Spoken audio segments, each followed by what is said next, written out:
Welcome to the Marriage Steps podcast, where developing a long-lasting, happy relationship is the status symbol to achieve.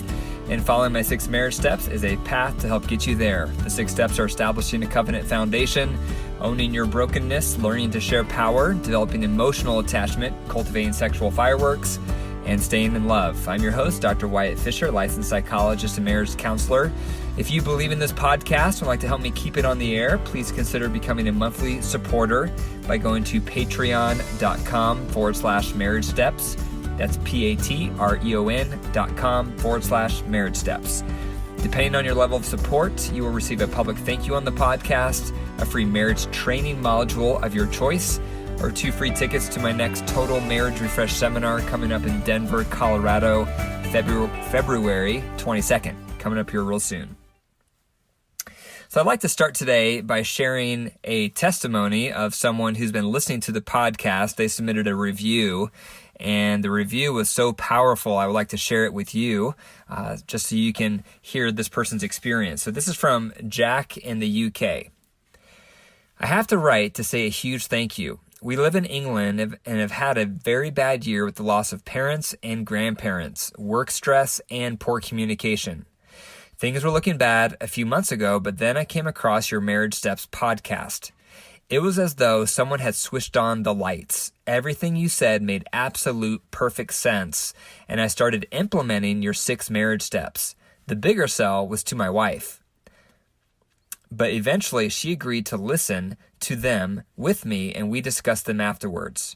After a week, there were huge improvements. Then we listened to your episode on filling your partner's love bucket, and it was like a love bomb went off in our relationship. Now we are in a few months into filling one another's love buckets, and now it's the norm for us. We have rediscovered each other, and now every part of our relationship is in full bloom. You have become, without ever meeting us, one of the most important people in our life. Thank you for giving us the tools to save our marriage. Forever in your gratitude. When I got this review, I about fell off my seat. To hear that this podcast that I'm doing is having such a far-reaching impact is so honoring and so rewarding for me.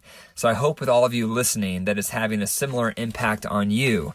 And if it is, please submit a review. Please go down. You probably need to scroll down from my podcast to the review area, but please submit a review. The more reviews I receive, the higher this podcast will appear on search results so other people can find it. So today I'm going to talk about 2 different questions that's been submitted to me, and I'm going to respond back to these questions. The first one is from Brenda. And by the way, I changed the names of the people who submit questions so I can protect your identity. So I encourage you to submit your marriage questions to me.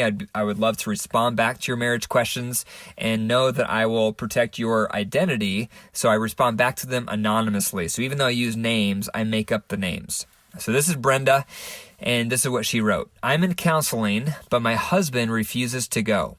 Found out last year about his porn addiction. He wants the marriage to stay intact, but the betrayal, secrets, and lies are too much. What should I do? So Brenda, my heart goes out for you. Whenever you have a breach of trust, no matter what the topic is in marriage, it rocks the foundation of the relationship. So finding out your partner has been engaging in any type of behavior without your awareness, and especially behavior that impacts your marriage, can be devastating. Any type of lies, any type of dishonesty, any type of glossing over the truth breaks trust. And trust is hard to build back. It's easy to break and hard to build back. So on the topic of pornography, I just did an episode on this a few episodes ago on how pornography impacts marriage. And one way that I view pornography is that it's a drug like any other drug. And research supports this, that chronic pornography lights up, the same reward center in the brain like crack cocaine. So whether you're doing hard drugs, or you're consuming a lot of alcohol, or you're consuming a lot of pornography, the impact on your brain is the same. It lights up your reward center. So any type of drug is going to change you. Pornography changes you. And so anything that changes you changes how you are in your marriage. And now it's a marriage issue.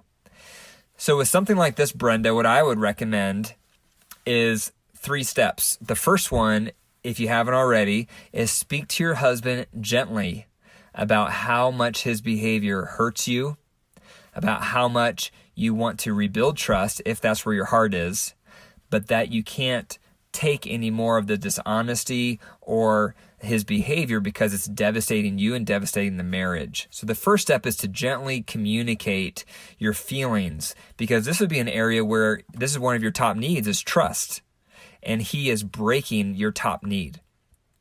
And so I would start, number 1, by expressing your top need and how much you need that for your marriage to be healed. If that does not curb his behavior, the second step is to see a marriage counselor together. If he's willing to see a marriage counselor together to talk through this area of mistrust and this chronic pornography and how it's impacting your relationship together and your feelings around it, that would be a requirement to go through counseling, a good 3 to 6 months counseling, to unpack the topic, unpack the dynamic, to figure out why it's happening in the first place and why it's under such dishonesty, and how you guys can heal from it. If he refuses to go to counseling, or if after 3 to 6 months counseling he still doesn't change, the next step is separation. Because separation sends the message, this is not okay. You can't keep lying to me. You can't keep breaking my trust, because I can't heal and I can't be in this relationship if you continue to do this. It's setting a boundary. So that would be the third step, is you initiate a separation. And hopefully through the separation, it gets his attention. It makes him realize the marriage is hanging on by a thread, unless he changes his behavior to start building trust again with you. The next question is Janet in Holland, and she says, my husband says he wants a divorce to be free and catch up on what he missed out on when he was younger. I still love my husband, and I still feel there's a connection between us. How can I save my marriage? We still have 3 children living at home. So this is a horrible feeling to have, obviously, when you still want to be in the marriage and you're still committed to the marriage, but your husband or your wife announces they want out, they want a divorce for whatever reason. Maybe they're having an affair, or maybe they're going through a midlife crisis, or maybe they're just deciding to, escape and they want to move and do something completely different. I mean, there's so many reasons why a divorce happens. But to be on the other side of that, to hear that news from your partner is devastating. It just rocks you down to the core. So Janet, my heart really goes out for you, because that can be so painful to be on the other side of that. When it comes to what to do, you can't change how your partner feels. And if you try to force your partner to stay in the marriage, it's going to backfire. And that's what a lot of people do. They try to start controlling their partner who wants out. And by controlling them, normally it makes the matters worse, because then the partner really wants out, or they stay in just because they feel controlled, but then they're just going through the motions because they really don't want to stay married. So a couple things to consider, Janet. One would be marriage counseling. So if you guys have not gone to marriage counseling before, and if your spouse is open to marriage counseling, I would highly recommend finding a local marriage counselor that has come recommended, and work with that counselor to try to understand what's fueling your husband's decision to want a divorce, and hopefully to see if there's an opportunity to rebuild the marriage instead of it leading to divorce. Another thing to consider, Janet, if you haven't already, is to listen to marriage step number 5, the episode on marriage step number 5 and number 6. Number 6 in particular, which is filling one another's love bucket. Number 6 is all about how to fall back in love and how to stay in love. So understanding what your husband's top needs are that you could be filling, and what the top things are you're doing that might be draining his love bucket. And vice versa, for him to know what yours are, the top things that fill up your love bucket, and the top things he does that drains your love bucket. For you guys to create those love bucket lists and then to start working on those lists is one of the most powerful ways to bring love back into the marriage. Because if you're in love with your spouse, it naturally divorce-proofs the relationship. So that's another thing to consider. And if he isn't already, Janet, perhaps he'd be open to listening to this podcast or another podcast, but something that you guys can consume together for marriage resources. So thank you for listening to the Marriage Steps podcast. If you enjoyed the episode today, please subscribe, click the 5 stars, and leave a review. For more marriage resources, go to my website, drwyattfisher.com. That's drwyattfisher.com. And follow me at facebook.com/Dr. Wyatt Fisher or on Instagram at Dr. Wyatt Fisher. Also, if this podcast has made a positive impact on your relationship, I would love to hear from you. And if you have marriage questions, I would also love to hear from you, or suggestions on what topics I should cover on the podcast. You can email me at info@drwyattfisher.com. And remember, your marriage is alive. If you care for it, it will thrive. And if you don't, it will die. The choice is up to you. Take care.